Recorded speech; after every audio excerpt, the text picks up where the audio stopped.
Hey, horror fans, once again, it is me, the Horror Miser Monty G. Welcome to my live broadcast here. We're going to be talking about perhaps the subject that everyone skitched out about at least 2 or 3 weeks ago.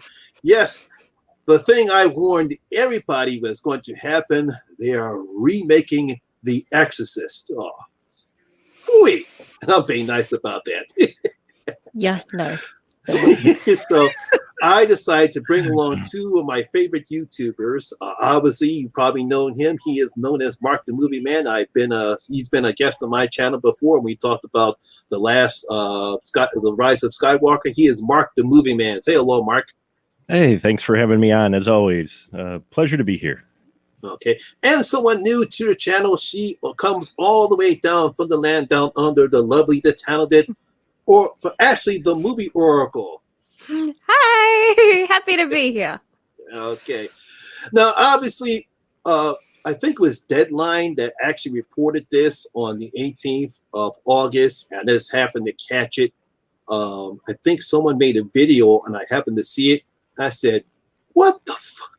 I just really said, "What the fuck?" Because normally I say, "What the hell?" That's an appropriate response. I can see that response, absolutely. But Exorcist speaking, so I went. I just had to check it out just to be sure it's real, because I think it was last year.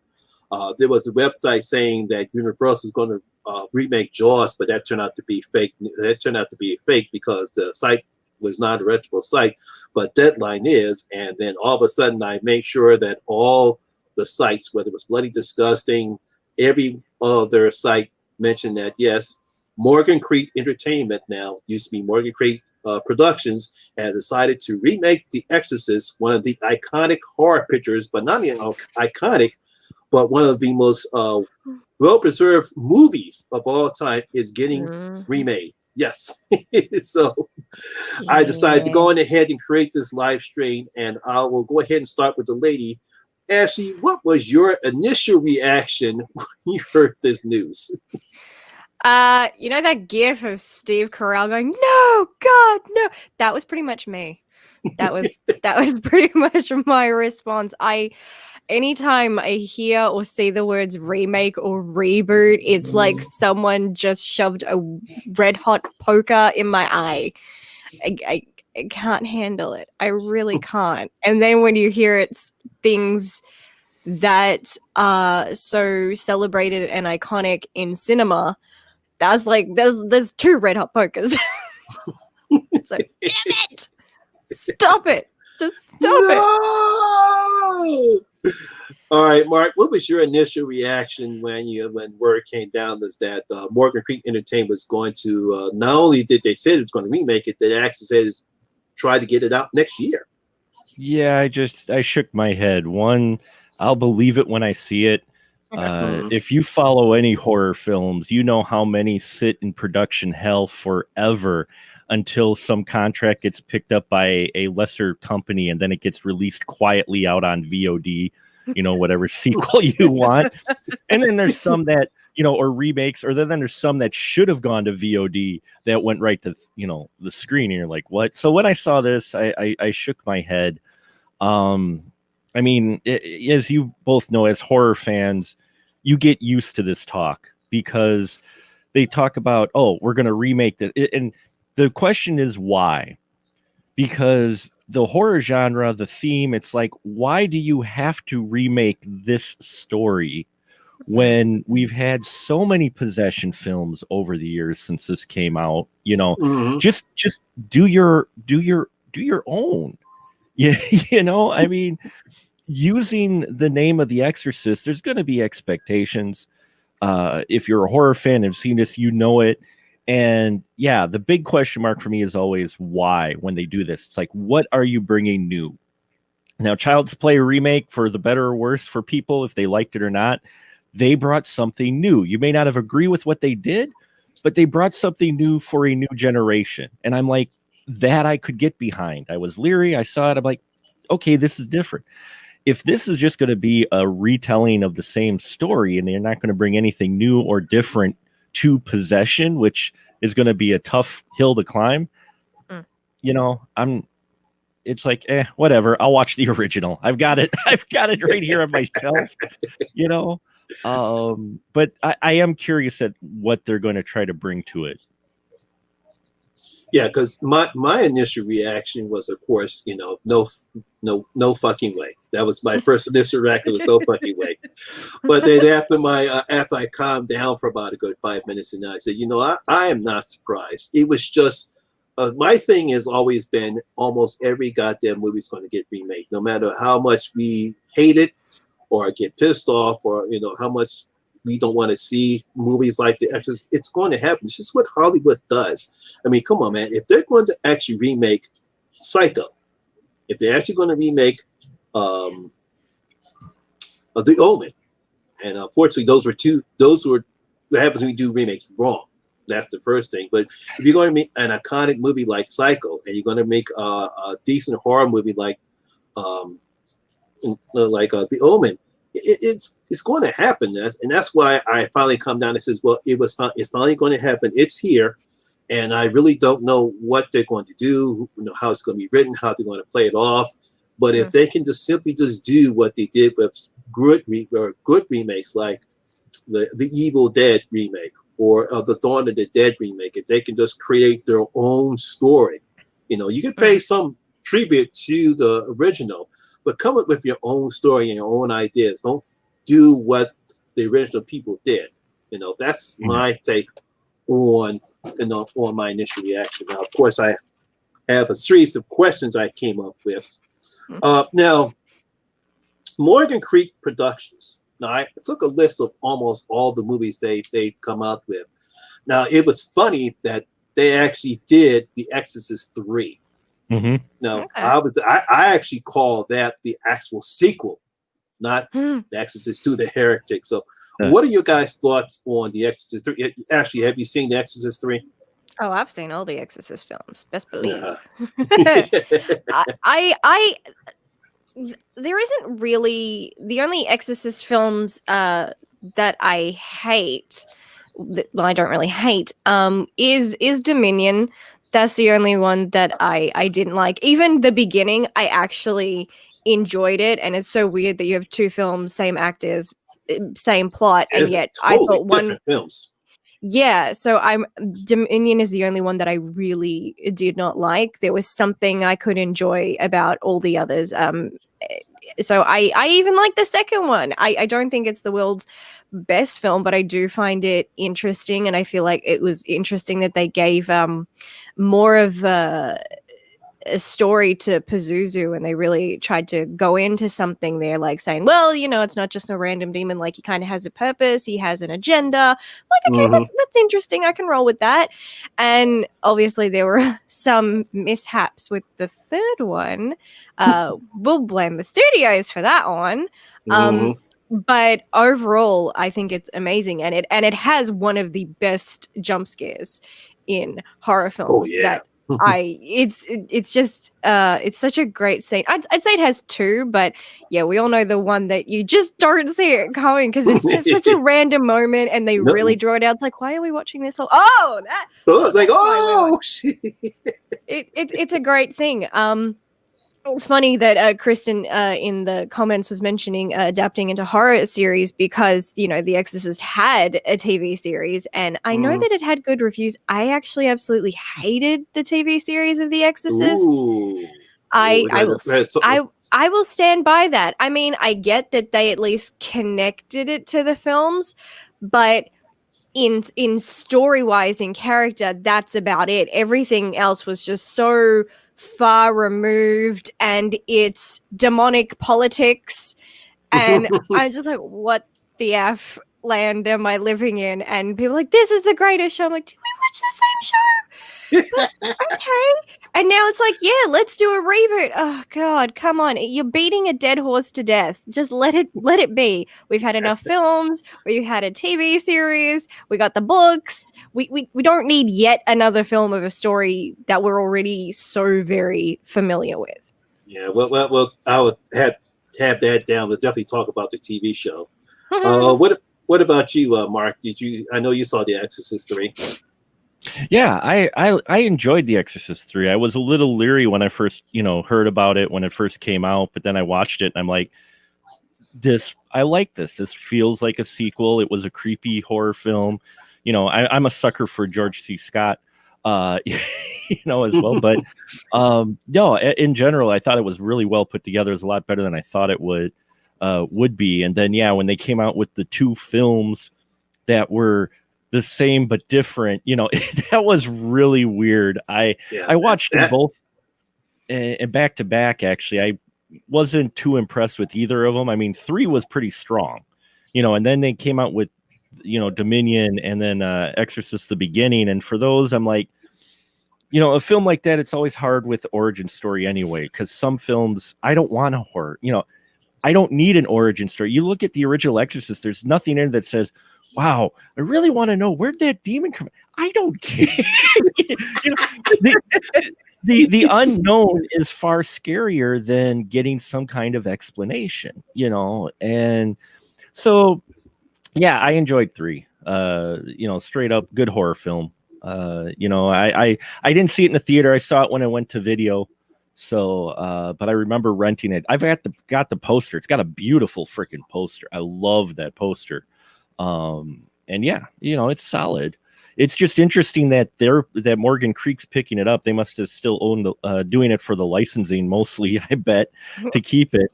Because they're not really known for horror. I mean, yeah, they've got the Exorcist films, but they haven't done a huge amount of horror over the years, Yeah, because when I looked at their production list of all the films they did, horror is really not their strong suit. Mm-hmm.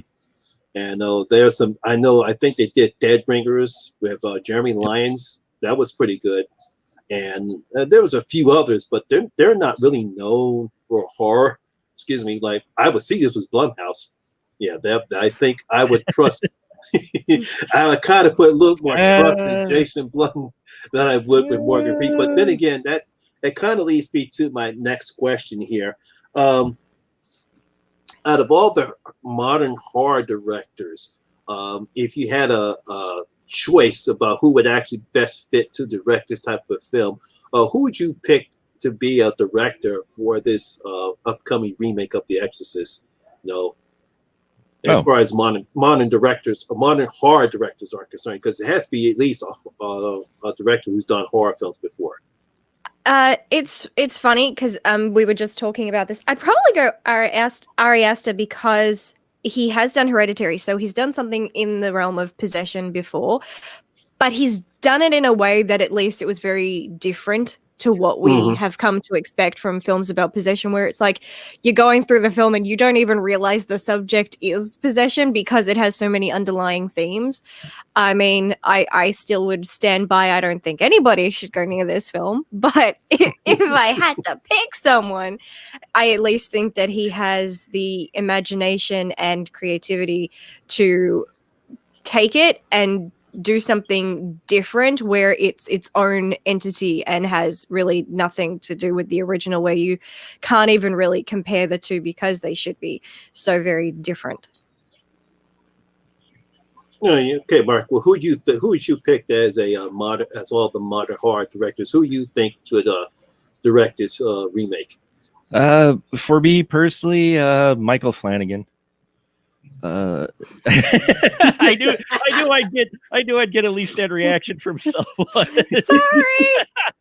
No, I know he's hit or miss, but I mean, Ari Aster, I know that's an excellent pick, by the way. He would definitely bring something different. I think Flanagan might, he can handle horror. I really love all of his stuff. I have not really been disappointed by his work, but I've not been disappointed by Astra's work either. I love both their works, so I'd take either one. But for me personally, I'd probably pick Flanagan over, just because I think if you're looking for box office, he'll probably give you a more palatable film that'll probably bring more people in the seats than Ari Aster, yeah. Right. Ari Aster, don't get me wrong, Aster is going to give you something phenomenal, mind-blowing, like you're going to come out of the film going, what the hell did I just watch? I'm going to have to watch it again. And I love those type of films. But if I'm a producer and I'm looking at getting butts in the seats, Ari Aster is a little more not so accepted by a lot more people than Flanagan. So Flanagan would bring you probably a better commercial product, whereas Aster would definitely give you something that you want from a remake, which is something completely different. And something new. So I guess, I'm a little bit on the fence either one, but Flanagan would probably eke out just because he'd bring more of a product that I think would be more acceptable by more people out there, because he'd want it, to be successful too. So my only issue with if it was Mike Flanagan doing it was that there wouldn't be an ending. There would be no real conclusion to the film. This is true. Just be open-ended. We're like, what? Whatever. What the hell? That'd be my only con. That is a main theme in all his works, where it's just like, that's it. It just ends. Yeah. Yeah, that's true. Cool. You're going to leave us hanging like this, Mike? Come on. That's Drives me very nuts. easy. I hate films that are open-ended and they don't really explain themselves when there is so much in them that needs explaining. And I think that's a common theme with him, and that's probably why I'm not really a fan of his films. Not to say that there aren't good things in there, but it just it's like, we're getting to the end. I'm finally going to get some answers. I'm like, wait, it's a Mike Flanagan film. That's not going to happen. But didn't that work in it? But didn't that work in Inception though? What, the open ending? Yeah, the open ending. Didn't that work great in Inception though? It did. I will say I've never been in a movie theater, I don't think ever, to where the entire audience had a collective when it ended, and everybody was leaning in their seats, staring at the freaking top for like a bit. Everybody, I'm leaning forward and I'm going, I must be looking weird. I look around and like the entire theater is just like holding their breath and looking, and then he goes to credits and everybody went, so fade to black and here come the credits. It's like, that's it. Dear. And then there's some people that are like, I saw it wiggle. By God, I saw it wiggle once. I know I saw it wiggle. I've never seen Inception, so I can't say anything. Oh, you haven't seen Inception? I haven't. Oh well. I'm not really a Nolan fan. No, I'm not saying that his work is bad. It's just he's not really my thing. And then of course again it was like I was telling Moni before, it was everybody when it came out, and still to this day everybody still talks about Inception. I'm like, okay, I'll watch it when you people stop talking about it. I can totally relate to that. I can definitely I know it's like this. People raved about Gladiator and how fantastic that movie was and how great that was. So when I finally went to go see it, I'm like, okay, that's great. Yeah, okay. He killed his wife and his son. Yeah, he's going to get revenge. But where's the greatness at? Not saying that Russell Crowe didn't deserve his Oscar, or Ridley Scott directed a great film. It was a good film, but I didn't see nothing great about it that everyone's raving about how great it was. Put it this way, I like 300 better than I like Gladiator. Oh yeah, well, yeah, 300. I'll watch that a lot more than Gladiator, namely because of that hyper frame fights that he would do in Gladiator just turned me off to some of those action films. But, there's films like that for all of us. I mean, I waited for a little while. Everybody went gaga over La La Land. And when I saw it, I was like, it's a good film, but, it was all right. I like musicals too. I like a lot of genres, but I watched it. I'm like, I don't get the hoopla. In all honesty, Stranger Things was like that for me too. I know blasphemy, but the first season of Stranger Things, people were just oozing over Stranger Things, and I waited for a while before I watched it. And I watched it, and it took a while. Once I got into it, I'm like, okay, this is fun. This is entertaining. I enjoy it, but I didn't think it was like the best thing since sliced bread. But I usually wait till the hype dies down because even if you're trying not to, even if you say it will, your subconscious will get affected by going into the film and expecting something to just blow you out of your seat. And especially if you watch enough horror films and that, you sit down and go, okay, this is good. This is entertaining, but it's like, Yeah. I don't know if this is like, oh my God, but yeah, and I'm with you on La La Land. My brother, he went and saw it, I think 5 or 6 times at the cinema, and he was obsessed with it, and he was always talking about it, and then everybody was talking about it. And my brother and I, for the most part, do tend to agree on musical films. And so I'm just like, wow, this thing must be really good. And then I finally sat down and I watched it, and and they're like, oh my God, that opening song. And I'm sitting there and going, this song is so boring. Like, what? Why are they singing in traffic? Like, what is the point here? What is the theme? What are we going for? And then it was, I'm just like, maybe it'll improve. And then we're going through the rest of the film like, no, I'm not getting this. And there wasn't a single song that I remember. There's not a single song that I liked. And I got to the end of it. My brother's like, so what'd you think? I'm like, this is the film you spent so much money on. And he's going, don't tell me you didn't like it. I'm going, I was bored out of my brain. This is the most boring musical I've ever watched. And he's going, that's it. You're disowned. You're no longer my sister. I'm like, okay, that's fine. That's fine. I just kept thinking about how small Ryan Gosling's ears were. I don't know why. I just looked at it. Because there were a lot of headshots of him. And I'm just like, wow, he's got small ears, and that's not the thing you really should be looking at for a musical. We won't even go into the jazz part of it and him explaining to someone about jazz when I'm just like, oh wow, okay, yeah. And not saying, why did they cast Ryan Gosling and Emma, whatever her name is? Why did they cast Emma Stone? Yeah, Emma Stone. Why did they cast those two in that role? I don't remember even Ryan Gosling or they'll have any type of musical talent. Well, Emma Stone, I could kind of see. She also, when the movie came out, she was kind of the talk of the town. She was in a lot of she was really rolling for a little while. And Gosling, though, was a surprise for me when I heard it was a musical. I'm like, Ryan Gosling, really? Yeah, I wouldn't necessarily think of them when I think, oh, musical film. Like but then of course it's also a kind of a love story. I use that term loosely. But it was, the fact that it's like, okay, these two names were kind of, very present at the time. A lot, especially people like, oh, Emma Stone, she's so gorgeous, she's so beautiful. Ryan Gosling, oh my God, we love him. Yay, 6 packs. But so I don't know. I feel like maybe they were more so picked for the romantic storyline angle. They thought that the two of them would have better chemistry. I not so much for the song angle, but then again, I don't care. You could have gotten any person who is musically inclined to do that, and I still don't think that I would have liked it. So just like, I can't even, I'm like, oh, do you like, I'm like, I don't care about the performances because I just don't give a shit about this film.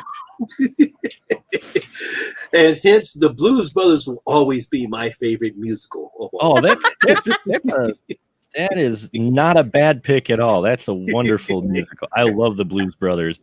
I'll watch that every day if I wanted to. I got that soundtrack on repeat a lot of times. That was on my playlist for quite some time. I got the whole soundtrack on my playlist too. So it's like every other time I got the Blues Brothers play. If it's not Prince, it's the Blues Brothers. Well, that's 2 great lists. See, and for me, for musicals, it's like I like a musical that there's a number of people that just hated it, and I don't think they got it, and then there's people that just love it, and I'm in that camp. For me, The Greatest Showman, I watched that movie way more times than I probably should have, with Hugh Jackman. But the music to that was just, I think it got gypped at the Academy Awards. Personally, I got into a debate. With someone. I heard a lot of people were upset that did not get nominated for any Academy Awards. Yeah. All right, back on topic. Didn't mean to derail it. I know. That means we're doing a good job here. No love for James Wan. I do love me some James Wan. I do. I mean, yeah, okay. He's done okay. So he can do possession films. He's certainly done The Conjuring, Conjuring 2. Possession does take place, but I don't know. There's something. I don't know if I could see him doing The Exorcist. I don't really like the idea or see him doing anything that's been done.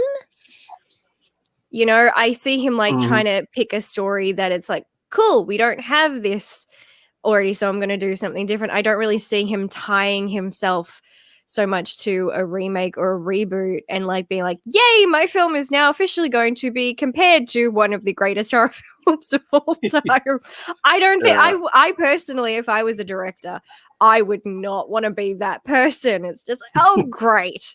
Yes. It's like, so you're either going to be the person who, you know, it's like, wow, you actually successfully made this iconic film better, which I do not think is possible. Or it's going to be like, you're going to be known as the dude who ruined The Exorcist. Like, see, we told you not to take that project. We told you not to do it. Come on.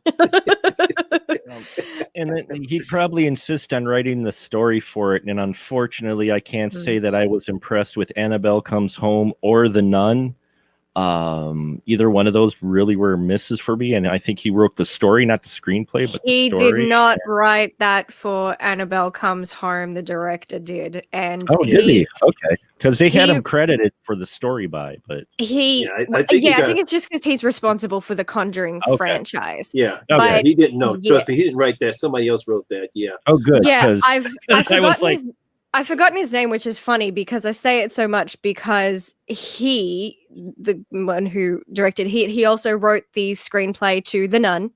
Yeah. And I believe he wrote the screenplay to the other Annabelle films. And I'm just like, oh my God, please stop letting him write scripts. Stop letting him write scripts.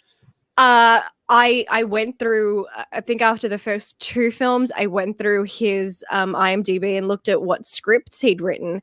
And I went, oh my God, I hate all these films. I go, it's official. I hate you as a writer. I think, in terms of Annabelle Comes Home, I actually think he's far better with the camera work than he is with the script. I actually liked a fair amount of the directing choices, but I thoroughly ripped that film to shreds because I'm like, you contradicted every fucking thing that has ever been done, and this is shit you've written. So you contradicted yourself. So yeah, no, I'm sorry. Directing, yes, I think he should do it more because he clearly has a good eye. He doesn't have a good brain for writing, because if you are writing stories and you can't even remember what you've already written and established, especially in terms of mythology, stop now. Stop. Yeah. That's the one thing I hate when it comes to stories, when you change the mythology up for no good reason whatsoever, because it doesn't fit the narrative of the story what you're trying to tell. Gary Doberman, that's the bloody name. yeah, I thought it was it. It's like with Annabelle Comes Home, which I thought was a kind of a good idea, but it sounded like it felt to me as though the studios, Warner Brothers, were just pushing to create more tie-in movies to the Conjuring universe, because that's basically all you saw was that, okay, well, we can have something with the Crooked Man, and you got the bride, and you got the thing with the coins in his eyes. I can't remember the spirit. Ferryman. But the ferryman. Yeah, the ferryman. It seems like that's basically what that film was doing. Was just like, we'll just create more tie-ins. Just like with the Curse of La Llorona. Yeah. I love that film. I couldn't get. I don't know what it was about that movie. I loved it, and I think what I loved about it is that it wasn't trying to tie in. Like, it does. True, it just has one character, and it's like, cool, we know him. He's actually in this thing. But besides that, it's not like we're trying to, be like every other film. Like, cool, you're actually standing on your own. You're doing your own thing, but you can still see it taking place in this universe without it screaming, hi, the Warrens are around the corner, so that's good. I just think with with Annabelle Comes Home, it was A, doing too much, and B, it couldn't even get its timeline right. It had everything in terms of timeline. I did an entire video where I broke down the entire timeline and everything that's established in the Conjuring universe today. And I talk about where they fucked up. Every error that they made, that was the point of the video. I'm not having a go at it. I'm just like, you screwed up. And this was one of them, you know, even the fact that it has the music box from The Conjuring, except Annabelle Comes Home takes place before the events of The Conjuring. So it's like, oh yeah, we have this nod. I'm like, but you shouldn't, because this did not happen yet. So this is dumb. That's one of the things I said in my review, because I thought, wait a minute, what's the time box? This is supposed to be taking place before they met the parents, you know, so that which one should be there. But you know, that's what happens when you don't research your material and making sure you get the timeline right and get certain events, you're going to screw the whole timeline up. Yep. Okay. All right. The next one, this is going to be an interesting one. Who would you cast to play Regan? Oh God. That's hard to say, because I don't think that there are a lot of young actresses that I immediately like have on the brain. I mean, Linda Blair is just so iconic for that role, and she does such a terrific job, especially at that age, to have such range in her performance. She really sells the terror of this child going through absolute hell, and the fact that she, again, being so young, can really convincingly essentially play a demon. Because those scenes, it's just like you kind of forget that she is a child, and she is so the demon in those moments. And I don't think I can think of someone who's that young who could pull that off, at least not off the top of my head. You don't think Lulu Wilson could pull that off? Because that's the only actress that comes into mind right now is Lulu Wilson. Yeah, I thought about that just because she's the only young person I could think of, but yeah, again, no, I mean, yeah, no. Because did you see what was that movie she was just in? Oh, darn it, escapes my mind. What's it? Darn it, I had to look this up. She was just in that movie that just came out a couple months ago, and I can't remember the name. It'll come to me. I think her name was Becky. That's the name. You didn't see Becky? Oh, the movie Becky that came out to streaming that had Paul Blart as a bad guy. Yeah. You didn't see that movie, Becky? I haven't even heard of it. No. It was a decent, violent movie. It was something actually nice to see Kevin McCartney. I mean, not Kevin McCartney. Whatever is Paul Blart actually played. Yeah, I always forget his name too. But yeah. I mean, if especially thinking about, you know, the fact that she'd have to at some point, you know, play someone who's possessed, she's done that. I think I don't know if I'd want someone who's kind of done that so many times. It's like, oh, cool, you're doing this yet again. So I don't think she was possessed in Ouija Origin of Evil, but I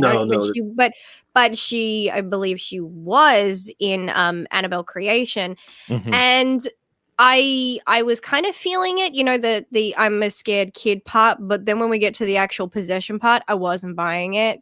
It's like, oh yeah, now you're just kind of more bitchy. Like I'm like, I could just assume you had a bad day. I don't automatically think you're possessed, because you should be able to essentially, it should be two polar opposite characters. There should be nothing resembling you anymore. And yeah, no, I don't think she has the acting chops for that. Not to say she's a bad actress. I just think that this requires a bigger range, because it's a demanding role. Yeah, because I think one of the things that made Linda Blair's performance so well is because she starts off as so innocent and so cute. Because I was reading up about how they were having a hard time trying to cast a young girl for the part, and just the fact that her mom happened to be on the set and they saw Linda Blair right there, and that's how she got cast in the role, because she really wasn't an actor. She wasn't doing any acting. She was just doing modeling stuff for a bit. And so for that, her to have no acting chops whatsoever and perform that, do the scenes that she had to do so well and so convincingly well, because because I actually saw the Exorcist in the theaters. Me and my friends snuck in to go see it. Nice. Because at the time, I think I was either 12 or 13 years old, and I wanted to see it. My mother thought it was too scary for me, so me and my friends went to go sneak and see it. And yeah, it was fascinating to see all those people scream and holler at those scenes in the theater. Linda Blair was a guest judge on RuPaul's Drag Race, and it was an acting challenge, and she was critiquing somebody, and she's just going, experience has something to do with it, and obviously this person, just needs a bit more experience. And RuPaul was making jokes. It's like, well, yeah, but you've been doing this. Didn't you get nominated for an Oscar at age this? And she goes, well, yeah, but I've been acting since I was 6. And so the joke was, it's just like, yeah, she's been doing this a long time. Hence the reason why, like, age 12, she could get an Oscar. It was just that funny thing. It's like, and then I was just like, whoa, you've been doing this since you were 6? Damn. And but then then I remember the Exorcist. I'm like, oh yeah, you were young and you had impeccable range and you understood characters, and there are actors today who can't do that kind of stuff. There are certain actors where I see them in a film, like, you're giving me the same performance in every single film. Like, I don't even think it's a performance.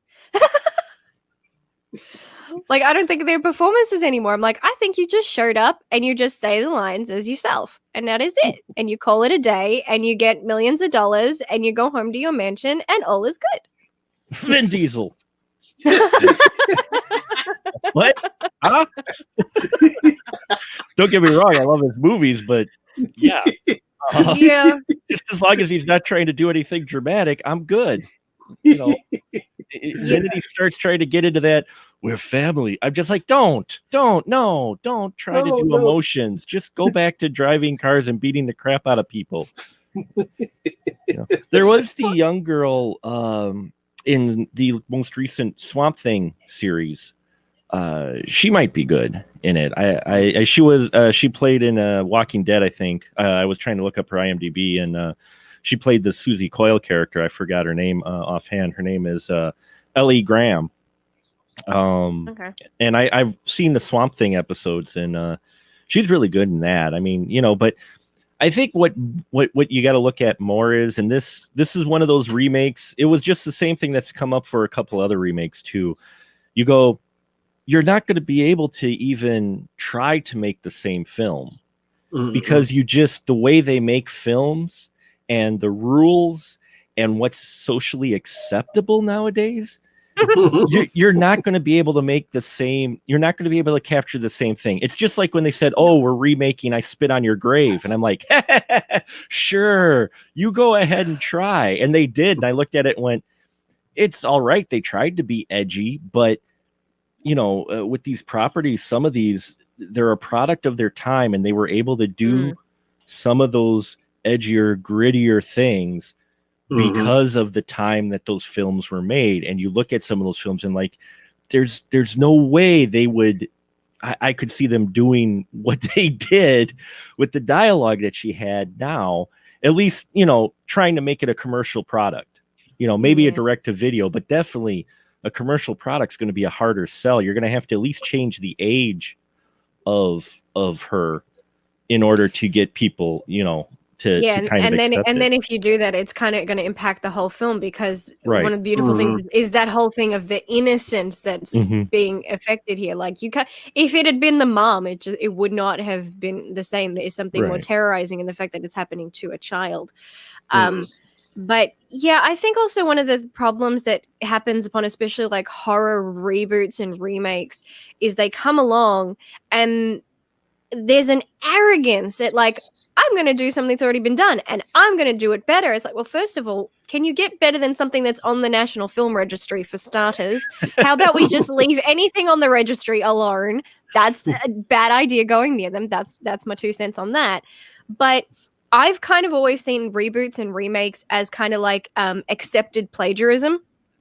That's essentially how I see it, because you are getting the attention for something you didn't. It's not a concept you came up with. It's already been done, and you're just kind of slapping your name on it. Yeah, you might change a thing or two here, but essentially, it is a film already been done. You're just redoing it with your name attached to it, and it's lazy and it lacks any originality or creativity. But a lot of the times. Don't trigger me. Don't trigger me, Lamont. I mean, to his credit, I will at least say that he had enough frame of mind to think that he could not improve the script.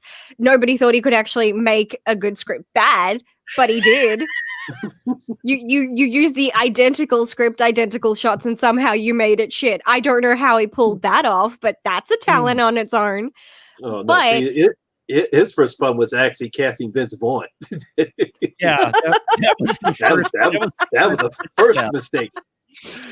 But a lot of these films, is mostly in the horror genre, when they decide to remake or reboot something that is old, I feel one of the things that they rely too heavily on is special effects, because they're like, we're in the modern age, so now we can use a lot more computer-based technology. And I'm like, but one of the things that made these films in the past so good was their use of practical effects, and the fact that it blends in so well with the story and the characters, and the fact that they have something going on that they can react to, especially if you got wires and shit, tossing furniture around the room.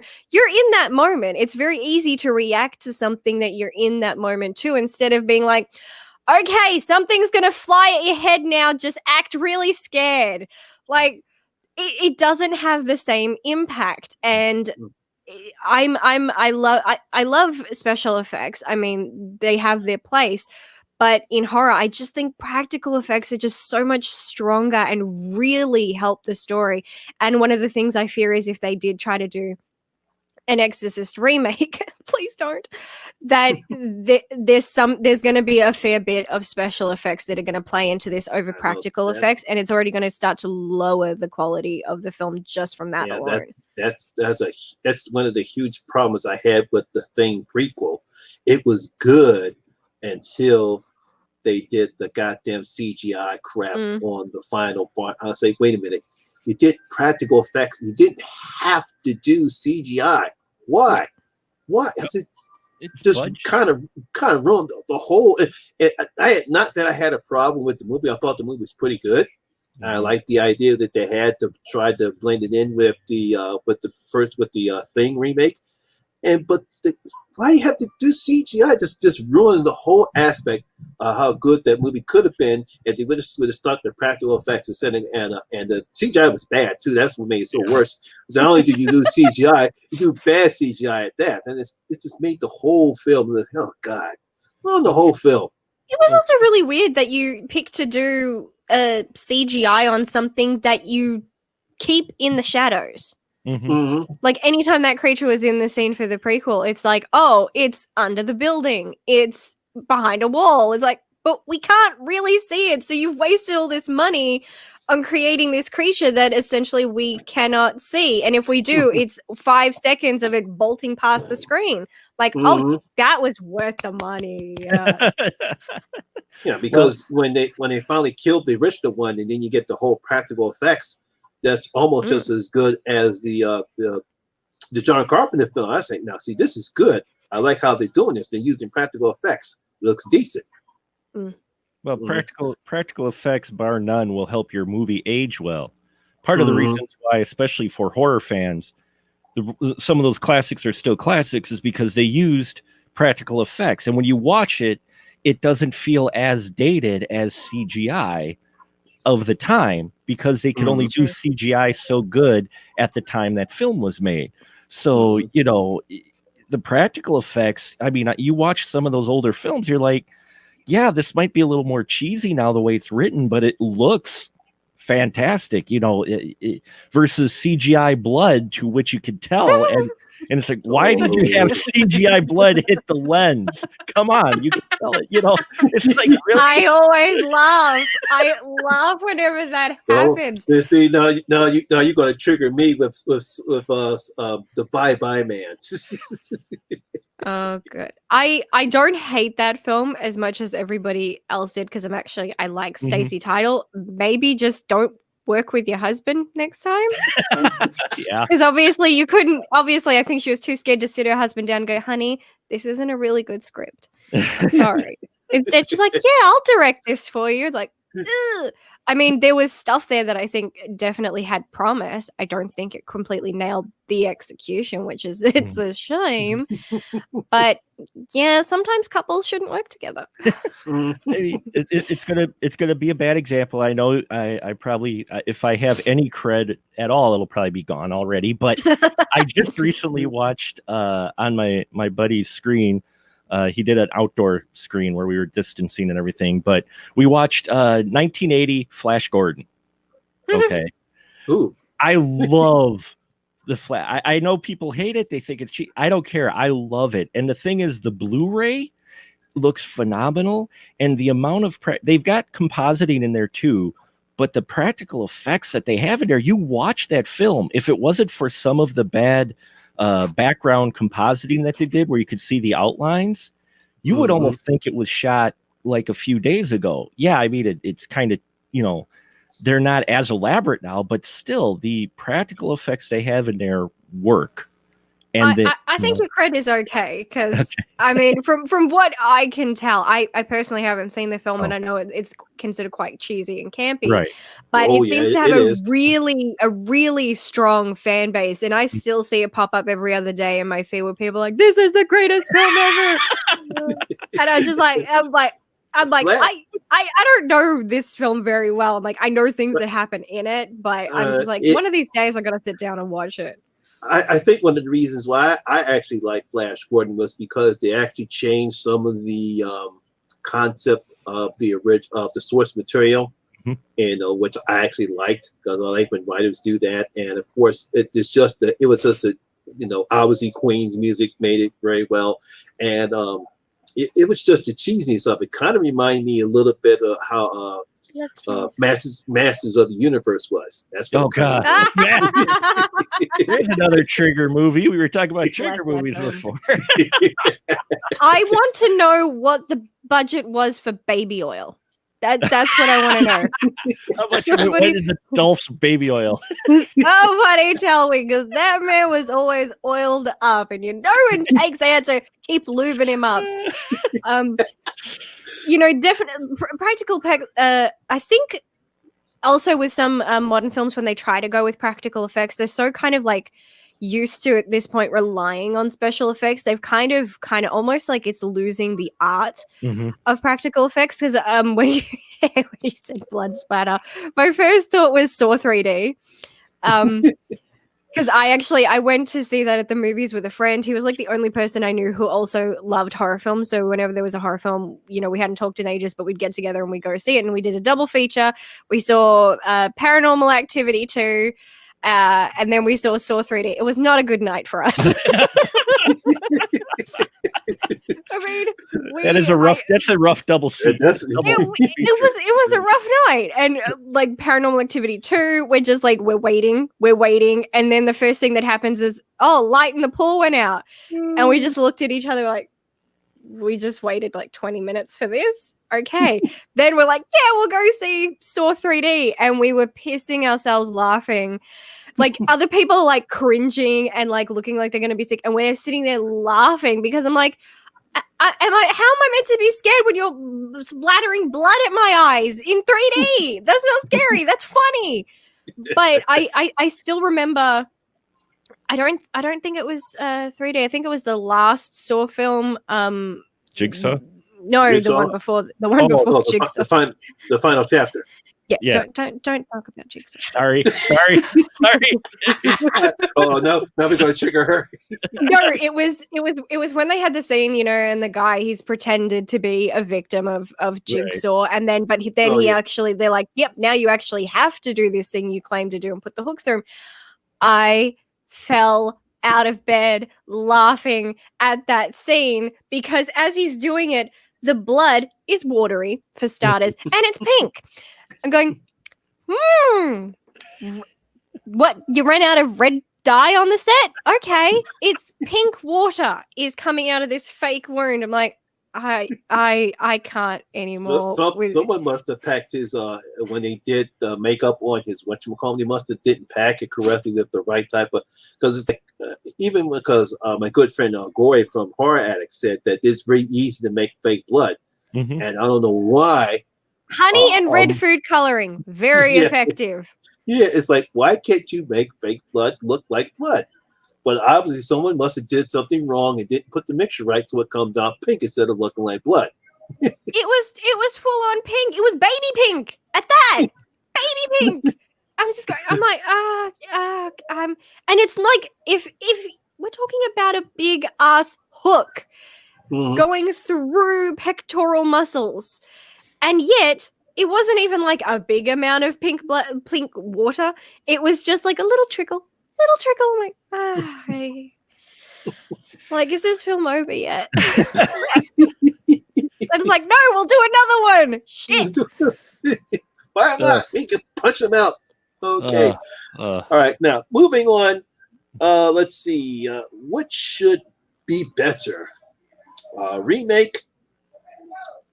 Or should they continue the story from Exodus 3? Should they actually do a remake of the movie itself and tell its own story? But should they actually continue on from continue the story from Exorcist 3?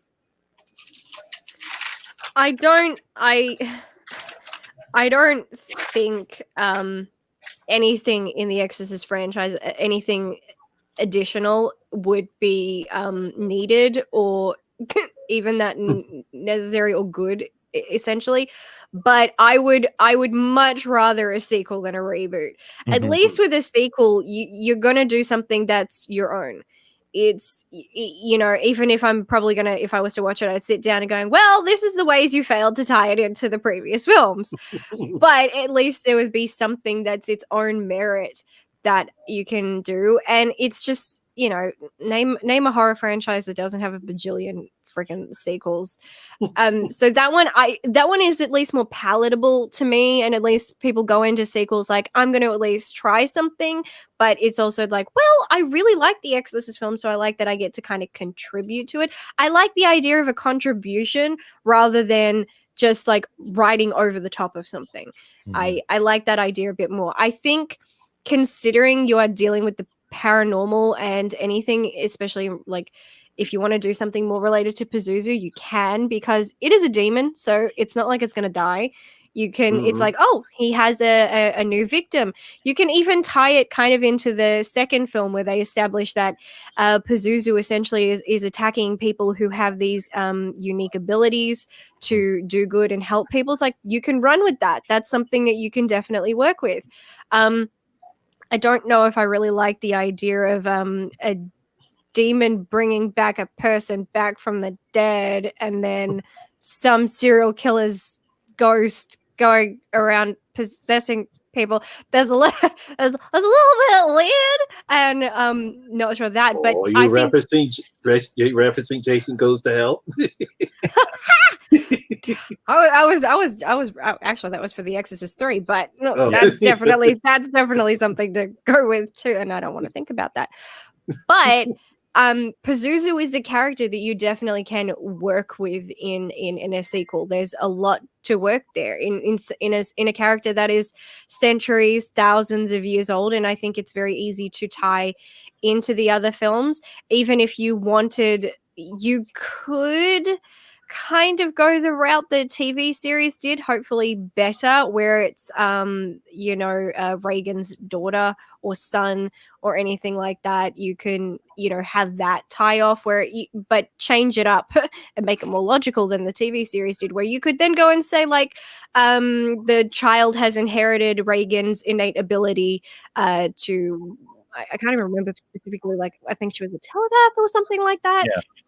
Well, you could say that your daughter or son has inherited this ability, which has made them a target for Pazuzu. So there are things in the previous films that you could work with to create another sequel. I think it's definitely an easier avenue than just being like, we're just going to do another version of that film. So. Yeah, I mean, I'm the same way. Most of these franchises, you don't need to do a remake. The world is established enough to where, and horror fans, let's face it, we're all guilty of it. We'll consume horror films even if we go into it thinking this is probably going to be awful. I'm still paying my admission to go see. I mean, Texas. Don't get me started, but Texas Chainsaw is proof positive of that. Of what we are such suckers. We are. I felt like such a sucker when I went to see Texas Chainsaw. I'm like, oh my god, because the first one is one of my all-time favorite horror films, and you look at that and what they've done with that franchise. No, I've not liked all the sequels, but and the remake for that one actually landed okay, but for the most part, most of these have a world, especially with The Exorcist, when you're dealing with you said it best, is that there's a lot you could do with the character where you don't have to tell the same story, you don't have to have the same characters. One of the better remakes I enjoyed is The Crazies. I thought The Crazies is one of the, outside of the way it ended, I'll say the last 5 minutes, I was like, you had to go there. Outside of that, outside of like the last 5 minutes, that movie had me, because the original Crazies, they worked on a very limited budget and they had the story told from one perspective, which was pretty much a lab. But in this one, it's still in the same world, same basic story, but it's told from a different perspective. But you can play a lot in the horror film genre, and horror fans are going to watch it. Let's face it, we are. So you could easily say, The Exorcist, whatever you want to call it. Don't even have to call it The Exorcist. Offspring. What? But I mean, you could do like what the Blair Witch people did when they put the trailer out. It was supposed to be called The Woods. But it eventually turned out to be a sequel to the Blair Witch, called just Blair Witch. Yeah, you could even call this just Pazuzu. I mean, you could, but you could call it a number of things. It could still take place within the franchise, but do something new. There's a lot of room to play with, and that's what you want to really see if they're going to do a remake or sequel. Bring something new to it. Don't give me the rehash, or don't put these characters that have grown classic and iconic and put them in situations that are just going to have you scratching your head and going, what? Yeah, what? What? Yeah, why? Don't give me a Pazuzu Takes Manhattan. Yeah, exactly. We don't need that. We don't need that. Yeah, because it's with me when it comes to remakes. I don't want to see a shot-for-shot remake, because that was a problem with Psycho. And that was a problem with that was a problem with The Omen. It's like, what are you guys doing? Don't do that. Come on, tell your own story. I mean, that's one of the reasons why I love the Evil Dead remake. It was still in the same setting and you used the same book, but you had a different total story. And I like that. I like that. That's what made it so good. Well, now, of course. Oh, sorry. Go ahead. I was just going to say, just look at how many, horror films, classic horror films, haven't been touched that they could add to it. Look at some of the Hammer horror films. Look at some of the other classic horror films that couldn't do what they wanted to because they didn't have the budget. Those are the films that I would not mind seeing possibly a remake of, ones where you could tell they wanted to do more. They just didn't have the budget for it.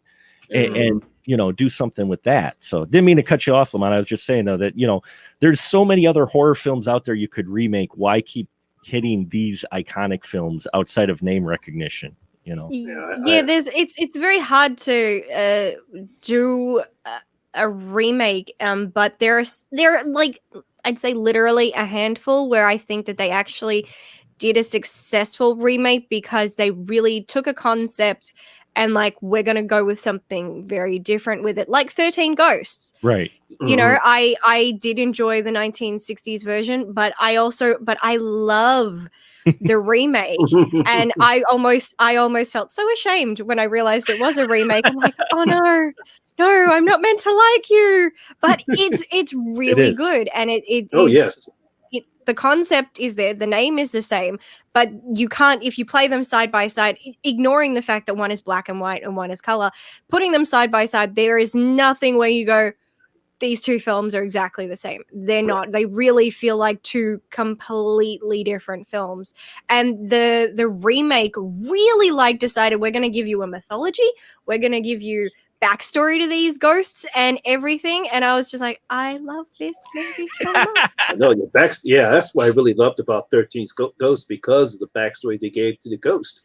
I mean, there's a freaking encyclopedia for them. Like, I want that book. Can I get it on Etsy?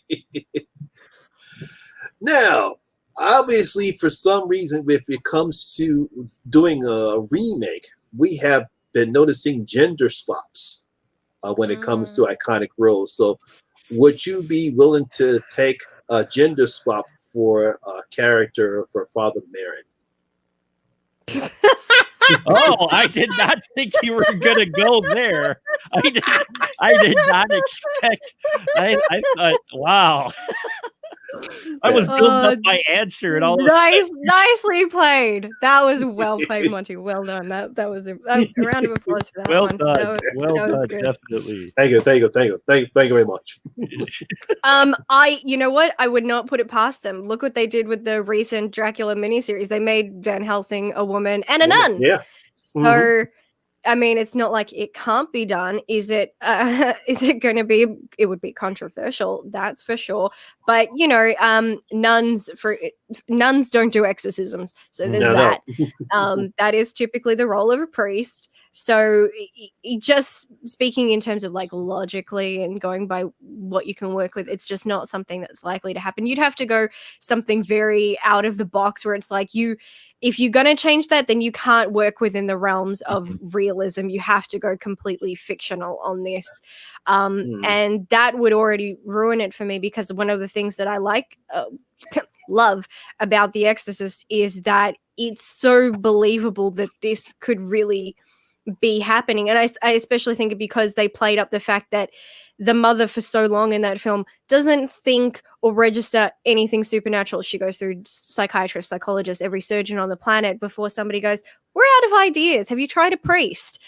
And she's going, what? No, but okay, I'm desperate. And then it turns out that's the right answer. But yeah, I can't really see that. I think I'm not a fan of gender swapping, especially, you know, these days it's mostly them changing male roles into female roles. And I personally, as a woman and a film lover, I hate it. I hate just create brand new characters for us, please. Stop being, hi, here's a character that's already been done, we're just going to change it. No, because you can't do that, because women have their own stories, their own style, their own personalities, and you can't just go, well, we're just going to make you it doesn't work that way. And it's insulting to women, and it's insulting to the original film. And it's like it kind of, when people do that, for me, it tells me you don't understand women and your female audience. If you're just like, yeah, we'll just snap our fingers and it's all good. Because then I'm watching it. Yeah, because then I'm watching it. I'm like, I don't know any woman who does this shit. What land am I in? I'm like, maybe I'm just a really weird female. I don't know. Maybe I'm the weird one. I'm the freak of nature here.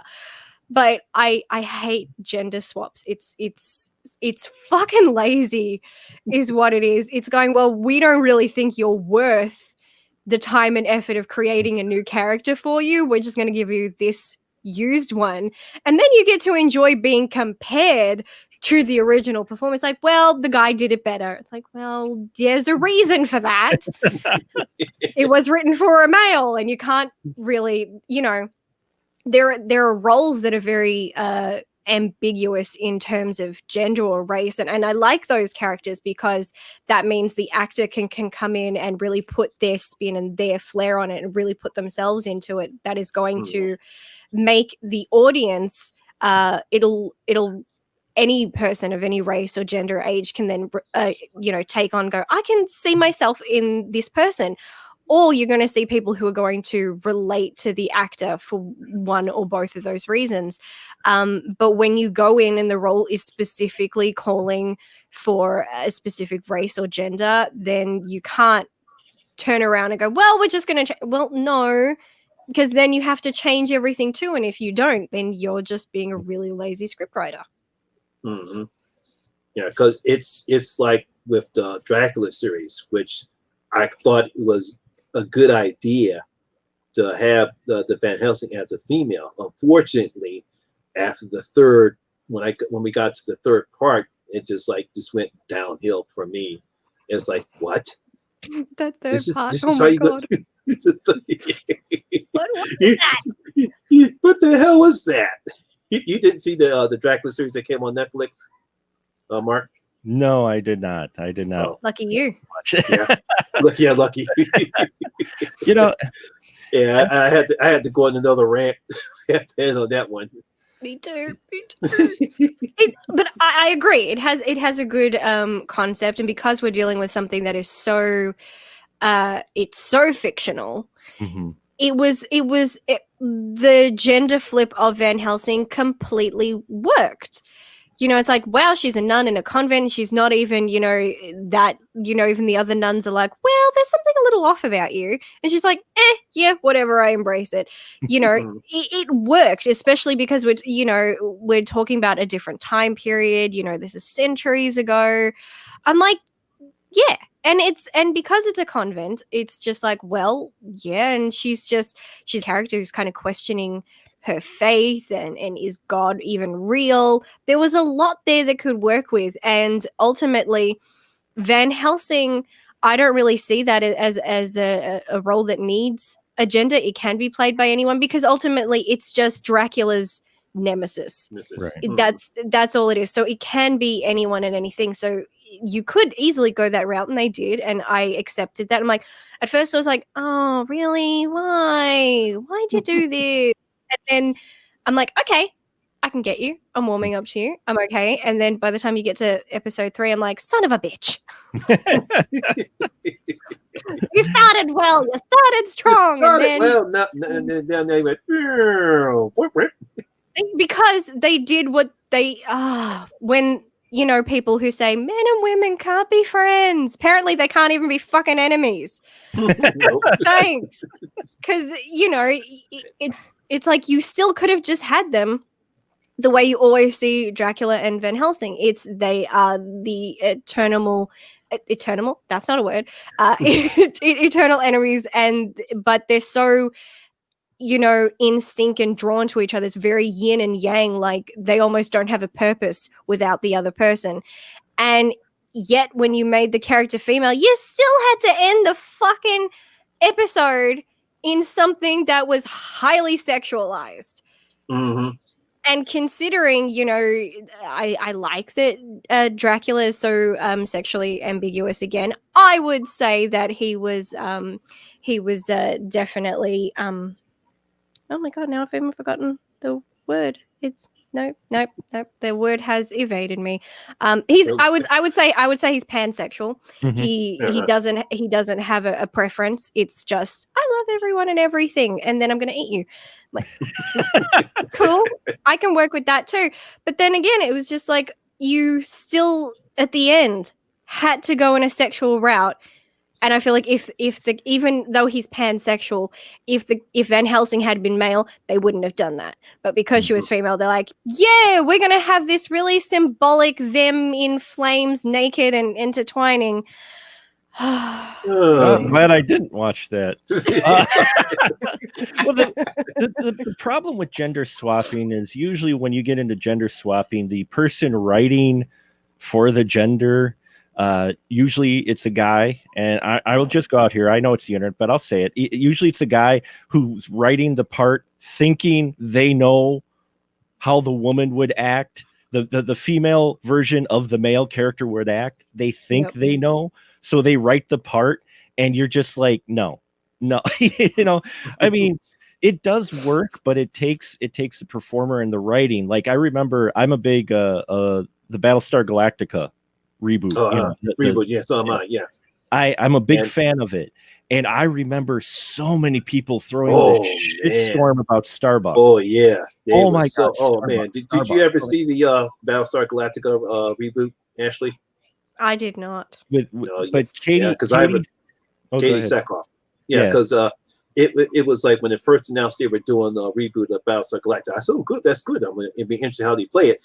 And when Katie Sackhoff got cast as Starbuck, whole internet just went in a shitstorm because, no, how you going to? How dare you do that? I mean, talk about when Ghostbusters was announced. And all the shitstorm that got, even though the movie turned out to be a piece of crap anyway. I loved it. I loved it too. You're in the minority, I think, here. I loved it. Oh well, my family loved it. I certainly went in thinking I was going to hate it because I did but my brother and I walked away going, that was actually really good. And we laughed the whole time. Like, hey, I was entertained, so I'm happy. Yeah, it was entertainable and watchable for sure. And yeah, but the whole shitstorm about Katie Sackhoff is how you gonna do that to Apollo? I mean, how you gonna do that to Starbuck? Dirk Benedict, he's the only Apollo. And it's like, give the woman a chance. Yeah, it's the same with Doctor Who. No more people lost their friggin' mind when they're just like, oh, we're gonna make the Doctor woman. They're like, you can't do that. And like, but the Doctor can change any form. And it's like, so yeah, you can. Well, because I was been waiting for that to do that for Doctor. I says, when are you going to cast a female? Because he can regenerate anybody. So when they finally did it, I was like, wow, that's a pretty good idea. Yeah, but yeah, it just amazes me how some people just can't accept change. And it's like, hey, look, but I can understand why some people, when it comes to gender swapping roles, sometimes it's always a male person. And they think they know what a woman's supposed to react to, and it's totally off the walls. Yeah, guaranteed female writers can have the same problem with writing a man because ultimately you write what you know, and so they're both going to fall. If you're a really good writer, I feel like you can write a role for any gender, and that's great. Some can't. That's not to say that they're bad. It's just they have a limited scope, and that's not necessarily their fault. But not so Father Lancaster changing him to possibly a nun. No, not really that. Yeah. But do I think if you were to I think you could definitely do Regan. You could switch that to a male character easily. It's not that it can't be done, it's just that I don't want to sound offensive here if I say this, but it's just you don't have that same sense of innocence lost. I think unless you actually made the character even younger, that might be more effective because I don't think anybody could really see like a teenage boy going through the same things and it being the same thing and you having that same level of sympathy or empathy. Yeah. But if the character was actually younger, I could definitely see if you think of a little boy, you automatically just think innocence just based on the age. Yes. Whereas if it's a female, you can get away with it, her pushing into her teen years because always that's just how women come across in film, even if they don't intend to. They come across as that innocent figure. But so I think that would be a challenge if you tried to make it male. But if you just went and made them younger, I think that you could actually pull that off. Yeah, you took the words out of my mouth. Exactly that. Yeah. You would have to go younger because, everything you said. It's just culturally, it's ingrained in fiction and in majority of your horror movies. Even, and I don't agree with it, but more vulnerable, younger women are seen just culturally as more vulnerable even as they get into their preteen years. So you could sell it more. There would be more feeling of threat. Whereas if you did, you'd have to go young. And then how do you do that with such a young actor? I don't think, without offending someone else. Now, going back to what I was saying before, where you're going to have groups talking about child endangerment and such, Oracle said it far better than I did, but you could do it. It would be a really hard uphill climb. And I couldn't see it, just the way Catholicism works, which is, this is rooted in it. The story is rooted in Exorcist. I mean, it's called The Exorcist, for crying out loud. You couldn't have you couldn't have it be a nun trying to perform the exorcism. It's just, you're going to lose the audience for sure in that. And they did that with the TV series. Oh, did they really? Yeah. As a matter of fact, that's the next thing we're going to bring up is the TV show. Oh, yay. Now, I actually didn't have a problem with the TV show when it was first announced that Fox was going to do a TV show. My first thoughts were, okay, so how are they going to play this? Is it just going to be its own universe? It had nothing to do with the movie itself. Now, before Mark, did you see the TV show? No, I'll have to take a seat. I'll be quiet on this. No, I did not see it, just for the simple fact of I saw they were like, oh, they did a TV show on The Exorcist. That's nice. I'm not going to watch it, but more power to them. It just, for me, the story I never looked at it as a serial or something that could be stretched across as a TV show for me. So that's why I just didn't watch it. It wasn't of interest to me. Ashley, shall we spoil it for him? Oh, by the way, go ahead. I'm not going to watch it probably ever. I would, just to be a deterrent. Don't watch this series. No, for me, it was like, I actually liked how it started, and of course, I believe it was episode 5 or 6. I don't remember which one. When we find out that Gina Davis' character is actually Regan. From the movies. So that was the jaw-dropping, boom, mind-blowing thing when she comes out that she's Regan McNeil. So this is actually a continuation from the movie, and I guess that was okay for me. I guess Ashley didn't like that. I didn't hate. No, I can't even remember what I said, but now thinking back on, opinions can change, but thinking back on it, no, I didn't hate that, because at least you're not just saying we've come up with something different, we're just calling it The Exorcist. It's like, I thought that was clever to go, oh, well, this is actually Regan is her name's not Regan in this show. We find out she changed her name because she changed what happened followed her life, so she changed it so she could have kind of a new life. But then you find out she's Regan, but she's not the victim of this series. It's her daughter who actually is. But I certainly did not hate that approach. I just think that it makes no sense that if you are going to tie it to the film and say this is a continuation, that you change virtually everything else. That is stupid. And I will stand by that till the end of time, which is why I did not watch season 2. Season 1 was already a struggle for me. Like, it was hard to watch each episode, and I'm just like, is this the last one? Oh shit, there's 5 to go. Fuck. I think I ended up doing like just a 1 season review, but I broke it down episode by episode. And basically it's just like dot points of like everything I hated in that episode. There was very little that I liked. And the eyes. That what was that? Okay. Mark, have you seen the Mummy reboot? Yes, I have. Okay, you know how when she's all evil, blah blah, she has 2 irises? Yeah, in each yeah, that's what they did in The Exorcist to demonstrate that someone was possessed. What? Yeah, they had 2 irises. Therefore, now you know they're possessed by a demon. Oh my god! Oh. On top of that, there are a group of people who work in politics. They're all political figures, Sure. and they are part of some like cult where they willingly get possessed by demons. And one of them, it's like they're like, "Oh, I really want to be the next one to be possessed." Like they're all like fighting for the job of being a host. And then there's something about like the demons are trying to take over the political world because now they also want to like possess the Pope so that then they can take over the church. It's fucking weird. It sounds like something. Why even tie it to the original Exorcist? Then just make it its own. I guess because I'll never understand why they did it, because I kind of like that idea that they were trying to do something different.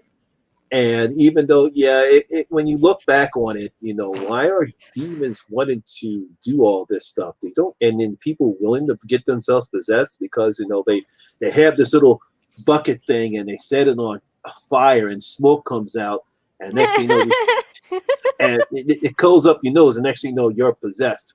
I'm like, it's kind of weird. Yeah, I mean, it's also the fact that it's two different storylines. You have the storyline around the family, Regan's family, her daughter being possessed and all that stuff. Then you also have this weird political angle where it's like you're watching two completely different shows because they don't really tie together. And even when they do, it's like, that was stretching it. It doesn't make sense. I'm also spending my time going, why do demons care about politics? They're fucking demons. I think that they just don't give a shit. And I don't think they ever called Pazuzu in the show. No, they don't. I don't think they were allowed to. They just referred to his pretend name in The Exorcist, which was Captain Howdy.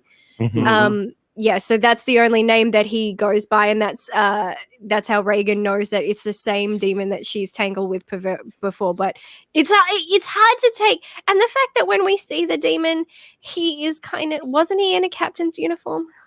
No, he wore a suit. He wore a suit. Close enough. He wore a suit. He wore a suit, and his toenails were ugly.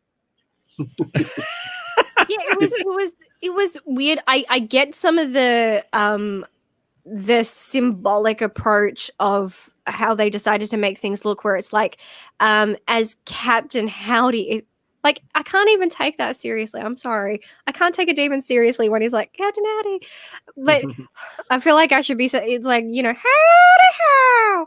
So, but the one good thing I liked about the TV show was the two main characters. You have the renegade priest, and then you have the more down to earth priest, and I like those two. I like their chemistry with each other.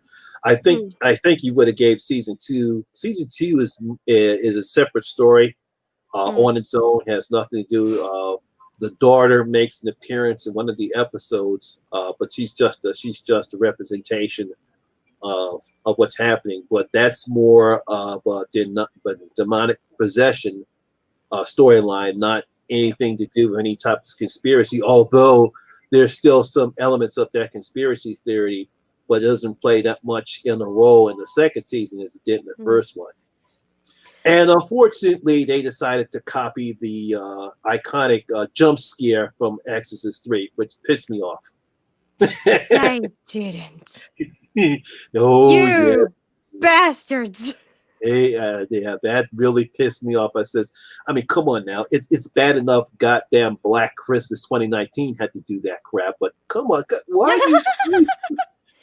I actually think in hindsight, you know, I didn't think it at the time because when I watched Hereditary, it had been so long since I'd seen The Exorcist 3 that now when I think about it, I think that they kind of Hereditary got that idea from Exorcist 3 when you have the mom and she's possessed and she's silently climbing along the walls and everything. That was something that they did in The Exorcist, where it's the possessed old lady who's crawling along the ceiling and nobody knows, which is freaky.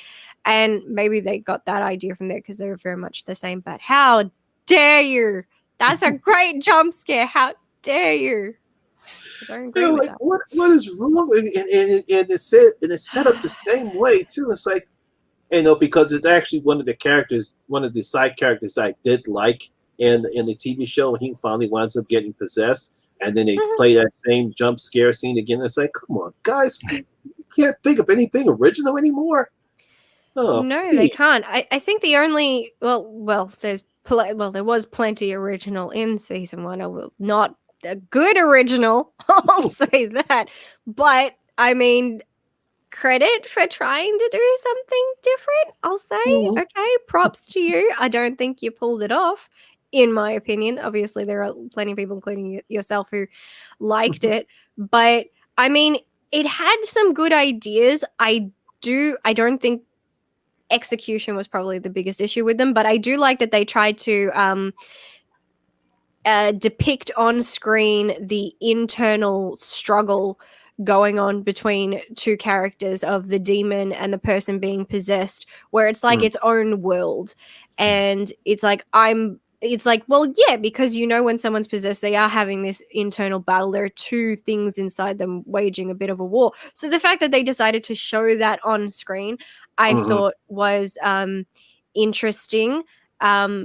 It was a good approach, especially when they tried to say, like, how did Regan last all those months without dying when Pazuzu was inside her? And she essentially like, I locked myself away so he couldn't find me. And it's like depicted as like, I think they tried to replicate her old home. Yeah, they did. And it's like, yeah, so like she's hiding in her bedroom and she's got the door barricaded. And so that's meant to be the symbology of like her hiding away in one part of her mind where the demon can't get to her and she's kind of safe there. And then, her going like, okay, I'm going to be strong. I'm going to open the door and I'm going to, take you on with a mental warfare, which I like that. It's a solid approach. It's a good idea. And because you're limited when it's just like, we are looking at the person and they are possessed, but we only hear the voice of the demon that is coming through backwards and in Latin and various other crap. So it's a good idea to try and say, well, what is the actual person who's possessed going through internally? So that is a good idea. I think that they were a little off the mark in the execution, but it's a solid idea, and I wouldn't be against anybody else doing that. I think I've seen a couple of films that have tried to do that as well. I'm not remembering which ones they were, but I feel like I've seen that done. Yeah, I think I've seen before. it too. It just doesn't come to mind. Yeah, but obviously no one has really perfected it. So if somebody comes along, wants to do another possession film and you want to go that route, do it, but please do it well. Yes. All right, so the last question I have is, of course, the remake. Is it a good idea or a bad idea? Super bad idea. Bad. Yeah, I mean, they could do what they want with it. I mean, it's their property. They will. And they will. I mean, as I mentioned, I'm a Texas Chainsaw Massacre fan. That's one of my all-time favorite horror films as well. The first one, the original.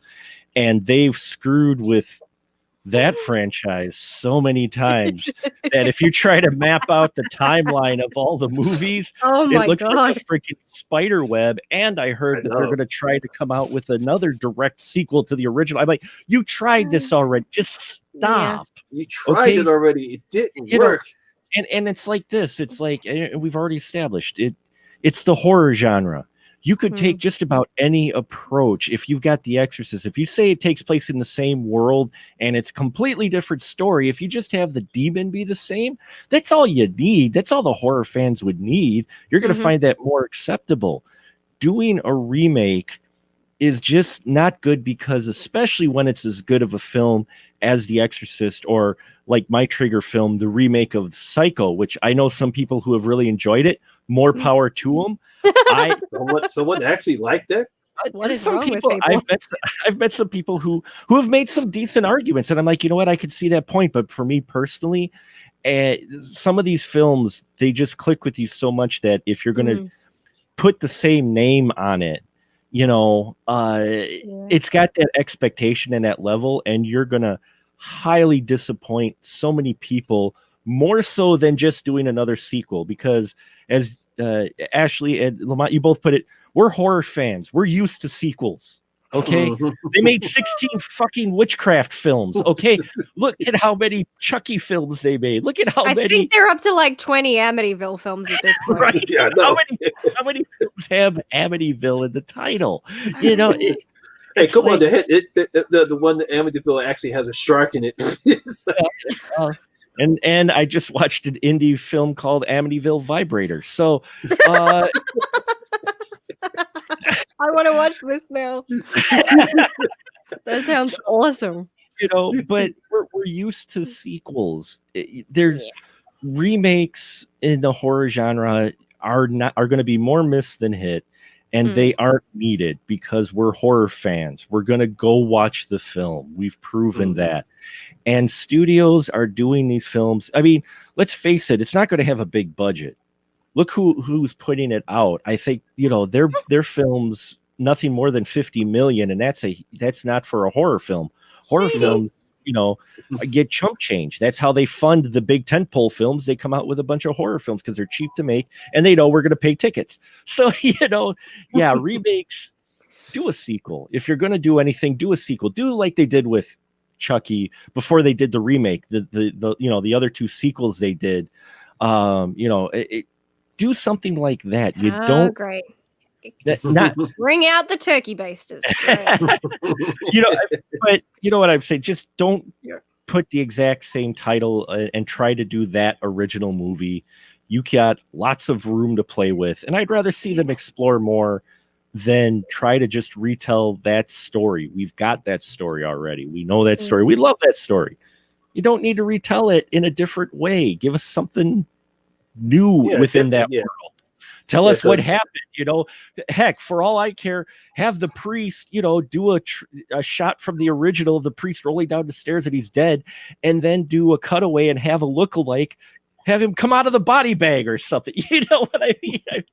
I mean, yeah. Hell, you could even go with something subtle but cliche, where you're keeping it in the universe and give a brief homage to that, where it's like, you know, imagine like a little boy or someone watched the father fall down the stairs and die, and that one moment impacted the rest of his life, or like he saw the demon's eyes, because before he's possessed he did have like demonic eyes. It's like, what if that's the last thing before he died some little boy on the street saw, and suddenly it changed his life, and he's like, I saw the eyes of a demon, so now I want to be a father and I want to be an exorcist. It's like, ta-da!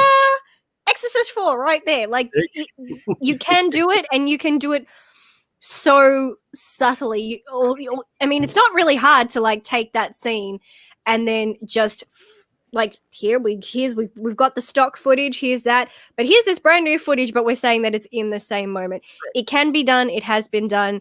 But yeah, remakes and reboots, especially when you're dealing with something that is so iconic, it's just such a bad idea. I mean, there are people who haven't seen The Exorcist, but they know The Exorcist. There are people who have not seen The Exorcist, but best believe they know that score when they hear it. They know what film it is from. And, you know, there are just little scenes and things you just automatically know because it's become a part of movie culture and horror culture and pop culture. And I feel like when you start going near those things, that they're basically sacred. And it's like, wow, either you are just really desperate for money that you're willing to do this, or you are incredibly arrogant if you think you've got the chops to top this. Because it's one thing if you want to remake something that, whether at the time or looking at it now, is not good, and you're like, I think I can make it a bit better. But when you take something that is essentially perfect and being like, nah, I can still make it better, it's like, can you? Yeah, it's going to be very, very difficult for them to try to make any type of improvement on this movie. So my thing is, if you're going to do it, you know, just do your own story. Don't try to do anything better or think you're going to top it.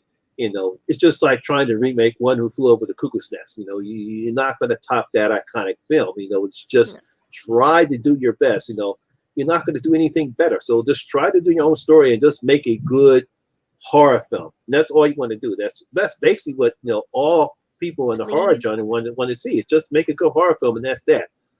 That's all we need. We're begging.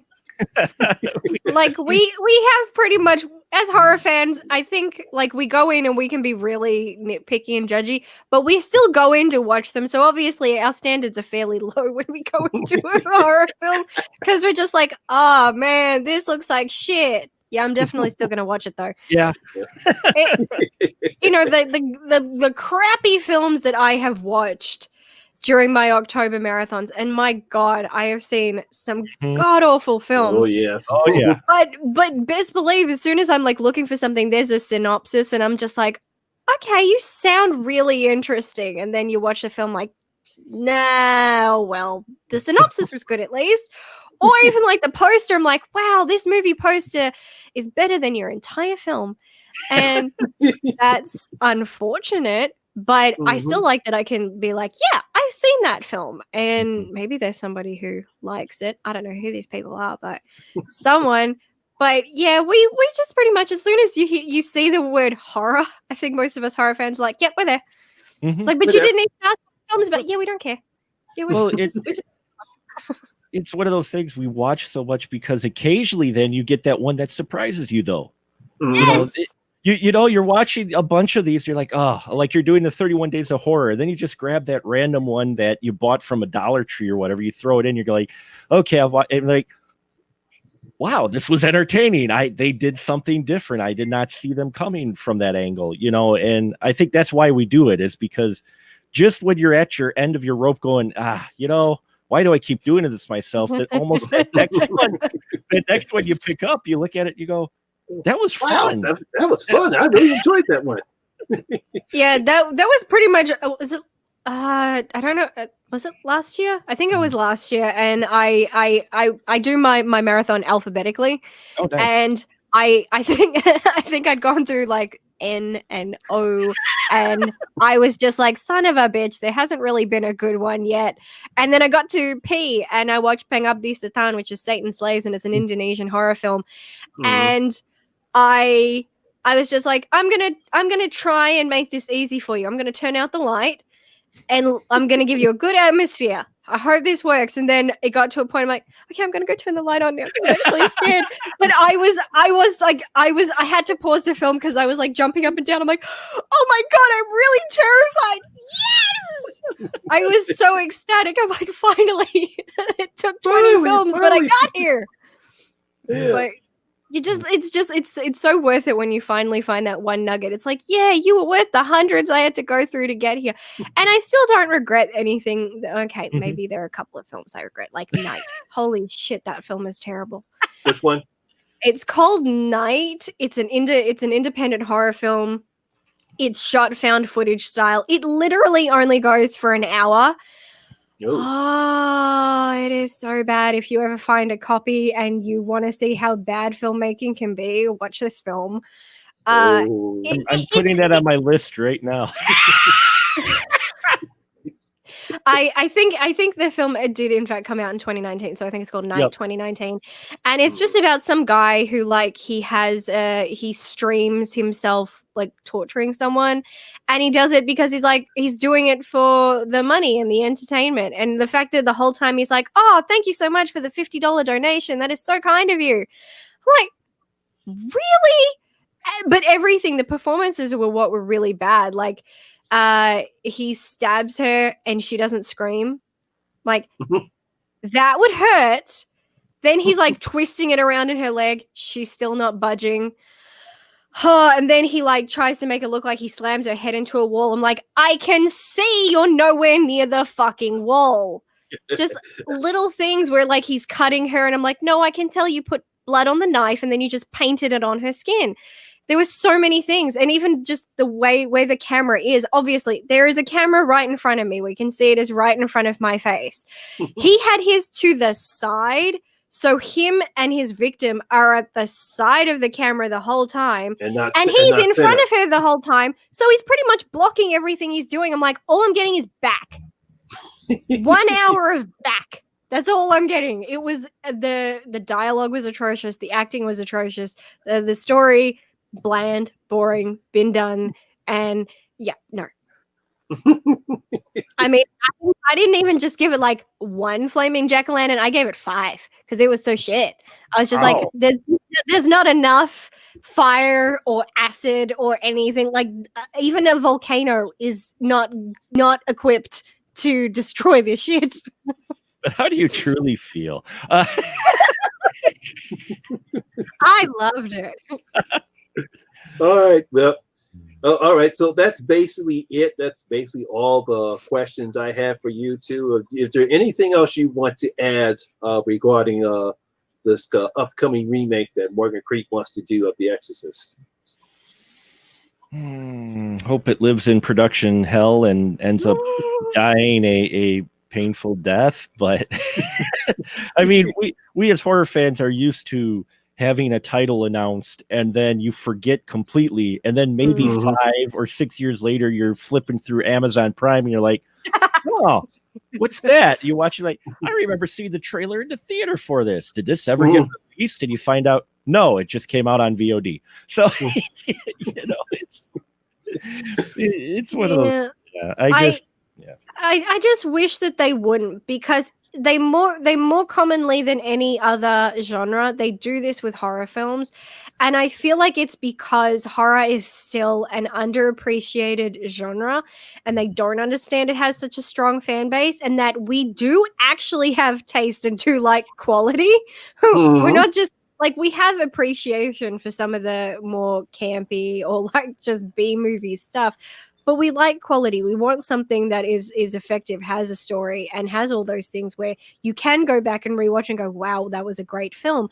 And I still feel like studios do not understand that or appreciate the horror genre as a whole. And so they keep being like, yeah, we're just going to keep making reboots and remakes because it's easy, quick cash. But they don't put any time or effort into it like they would if they're just like, you know, not saying anybody whether you liked Ocean's 8 or not. I actually did, but they went in that like, we're going to remake something that's already a remake, and they're like, but we're going to do it production. Like, we're going to go for it. We're going to pick great actors. We're actually going to take our time and make it actually go to some effort here.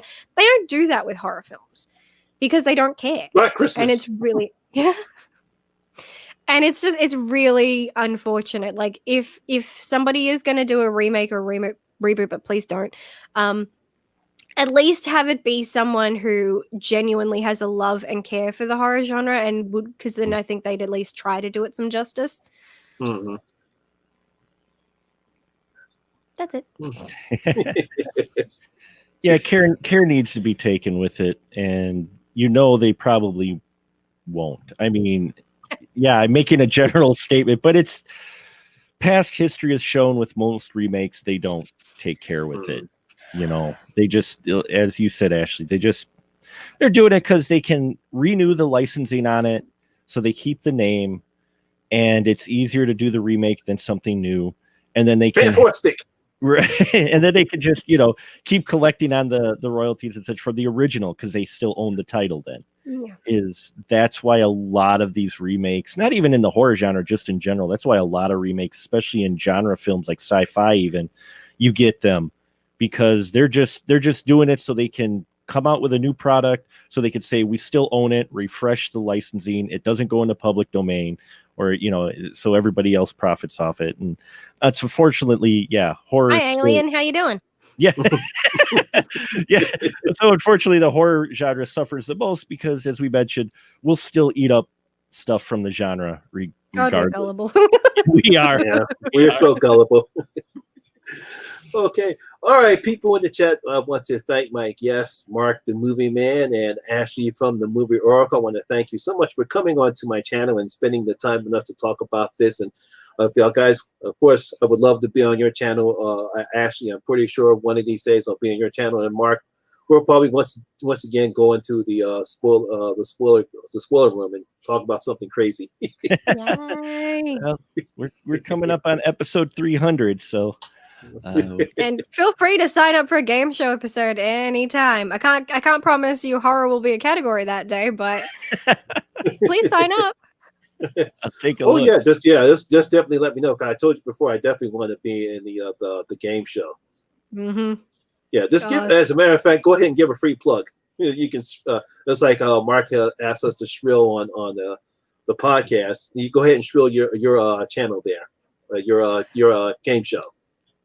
Yeah, over on my YouTube channel, I have a movie trivia game show called Are You a Movie Oracle, where people from, whether they be podcasters, bloggers, or YouTubers, just any person who is a movie fan, goes, "Hi, can I be on?" Yes, you can. And we have fun where two people go at it, answering 3 rounds of movie trivia. And this month we've got the Battle Royale, where our champions are going to be duking it out. And I have a Halloween special coming out in October, which I think people are going to really find entertaining. So excited for that to drop. So once again, I want to thank Mark, the movie man, and Ashleigh, the movie oracle, from joining me, the Horror Miser Money. Gee, thank you very much. Look forward to seeing you guys very, very soon. And always remember, horror rules. And I'll see you guys later. Thank you very much, and good night. Hi.